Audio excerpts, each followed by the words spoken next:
धैर्य रखिए रघुनाथ जी। महारानी साहिबा, आपको कुछ नहीं होगा। नरसिंह राव जी शीघ्र ही वैद्य को लाते ही होंगे।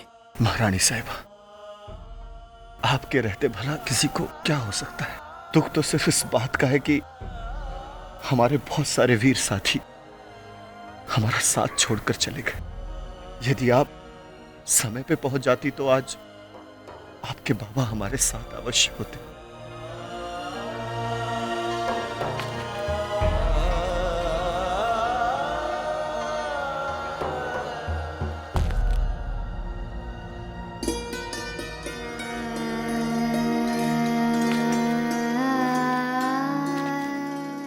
रघुनाथ जी को कुछ नहीं होना चाहिए ताते गुरु। हम पहले ही बहुत अपनों को खो चुके हैं, अब और नहीं खो सकते। हमें अपनी मृत्यु स्वीकार है, परंतु नहीं मनु बेटा, ऐसे शब्द दोबारा अपने मुंह से मत निकालना। अरे बाबा हमें छोड़कर क्यों चले गए? काका का नाम इतिहास में और हमारे हिंदुस्तान में सदैव अमर रहेगा। बचपन से लेकर अब तक जिसने कूट कूट कर हमारे अंदर संस्कार भरे, उसी के अंतिम संस्कार को हम पूरी रीति रिवाजों के साथ नहीं कर पाए।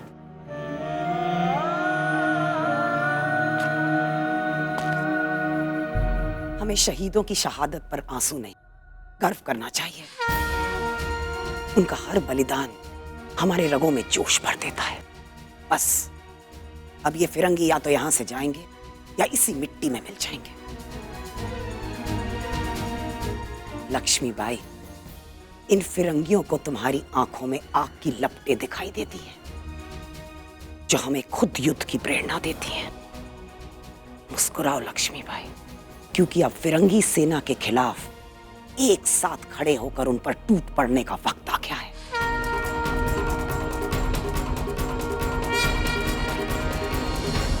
अब इसकी आवश्यकता नहीं पड़ेगी। ये देखिए, समाचार यह है कि ईस्ट इंडिया कंपनी द्वारा हिंदुस्तानियों पर किए गए अत्याचारों से क्षुब्ध होकर इंग्लैंड की महारानी विक्टोरिया ने ईस्ट इंडिया कंपनी का चार्टर समाप्त कर दिया है और हिंदुस्तान के शासन की बागडोर सीधे अपने हाथ में लेने का निर्णय लिया है।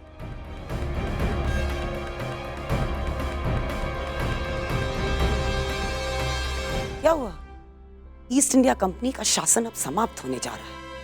तुम्हें प्रसन्नता नहीं हुई? नहीं लड़ाई सरकार, ईस्ट इंडिया कंपनी का शासन अभी समाप्त नहीं हुआ है। केवल मुखौटे बदले हैं, उनके पीछे चेहरा अभी भी वही है। अभी तक क्वीन विक्टोरिया पर्दे के पीछे थी, परंतु अब वो खुल के सामने आ गई है। हमें ये नहीं, हमें पूर्ण स्वाधीनता चाहिए।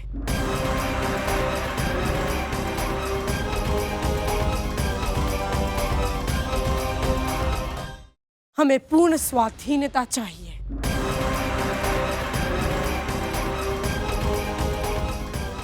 महारानी लक्ष्मीबाई जो सोच रही थी, बिल्कुल वही बातें लंदन के बकिंगम पैलेस में चर्चा का विषय बन चुकी थी। और इस तरह क्वीन विक्टोरिया ने हिंदुस्तान की आजादी का सपना देखने वालों को सदा के लिए मौत की नींद सुलाने का आदेश दे दिया। उनकी इस फहरिस्त में झांसी की महारानी लक्ष्मीबाई का नाम सबसे ऊपर था।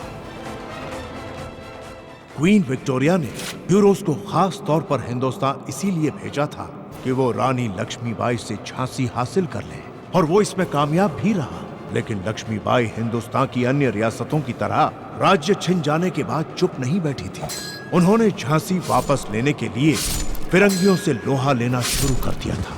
पूरे हिंदुस्तान में झांसी की महारानी की चर्चा थी। इसीलिए महारानी विक्टोरिया को यह अंदेशा हो गया था, कहीं लक्ष्मीबाई की लगाई हुई क्रांति की आग पूरे हिंदुस्तान में न फैल जाए। क्वीन विक्टोरिया हमारी क्रांति को समाप्त करने के लिए कुछ भी करेगी। याद है आपको प्रधानमंत्री जी, यूरोस के सामने झांसी में दुल्हाजू ने क्या कहा था? क्या आप जानती हैं इंग्लैंड में बैठी क्वीन विक्टोरिया ने ऐसी चालें चली कि आपको बर्बाद भी कर दिया और आपको बदनाम भी कर दिया। महारानी सरकार, आप और ताते गुरु तब वहां नहीं थे, लेकिन दुल्हाजू ने हमें सबके सामने यही बताया था कि आज तक झांसी में जो कुछ भी होता आया है उसमें क्वीन विक्टोरिया का हाथ था।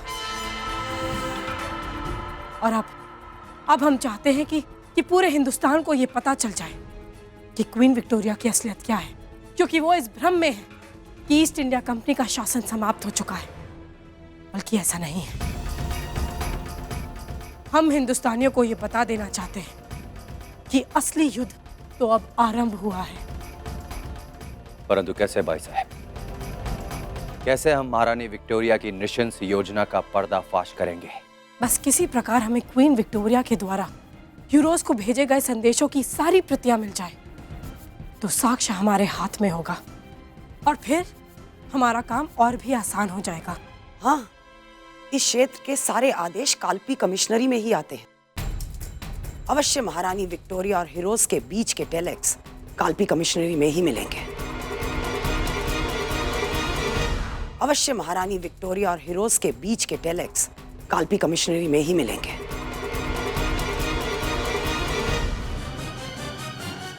केयरफुली इसे दूसरे ऑर्डर्स के साथ रख दो। Okay sir. तो हमारा पहला लक्ष्य उन सारे टेलेक्स आदेशों को प्राप्त करना होगा। इसके लिए हमें कालपी पर अधिकार करना होगा। और झांसी? प्रधानमंत्री जी, अब हमारा लक्ष्य केवल झांसी नहीं है।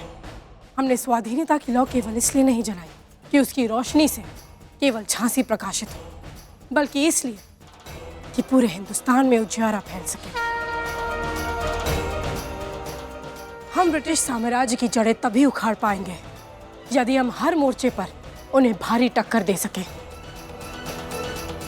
यदि कालपी पर अधिकार करके क्वीन विक्टोरिया के सारे आदेशों को समाचार पत्र में प्रकाशित कर दे तो सारे हिंदुस्तानियों के सामने क्वीन विक्टोरिया का घिनौना चेहरा सामने आ जाएगा। इसीलिए उन सब के दिलों में क्रांति की आग ऐसी सुलगेगी कि फिर केवल झांसी नहीं बल्कि पूरा हिंदुस्तान इन फिरंगियों की दास्तां से मुक्त हो जाएगा। यही उचित होगा भाई साहब। लोहा भी गर्म है और हथौड़ा मारने का अवसर भी है। हाँ ताते गुरु, बस हमें बुंदेलखंड का मानचित्र चाहिए। Our plan of action is this. जैसे ही झांसी की सेना यहां पहुंचेगी, they'll try to march forward and capture Jhansi. William, तुम एटा की तरफ से उन्हें सराउंड करोगे। And from the side of Mort will be Captain Rod. हम झांसी या तो इस रास्ते से जाएंगे या इस रास्ते से, क्योंकि झांसी तक जाने के लिए केवल यही दो मार्ग हैं और फिरंगी भी यही सोच रहे होंगे। हम अब वही करेंगे जो ये फिरंगी सोच रहे हैं। परंतु हम तो कालपी जाने वाले हैं ना। हम अपनी सेना को 3 हिस्सों में बांटेंगे। पहली टुकड़ी का नेतृत्व आप करेंगे ताते गुरु, और आप अपनी सेना के साथ मोट की ओर बढ़ेंगे। महारानी सरकार, आप एटा की ओर कच्चे रास्ते पर इन फिरंगियों को उलझाए रखेंगे और हम तीसरी टुकड़ी को लेकर कालपी जाएंगे। भाई साहब, क्षमा कीजिएगा, आपकी योजना तो सराहनीय है, किंतु सेना के बढ़ जाने से हमारी सैन्य क्षमता कम हो जाएगी। आप इसकी चिंता मत कीजिए तात्या। महारानी साहब की विजय का समाचार पाकर बुंदेलखंड रियासतों के नरेश अवश्य हमारे साथ आएंगे।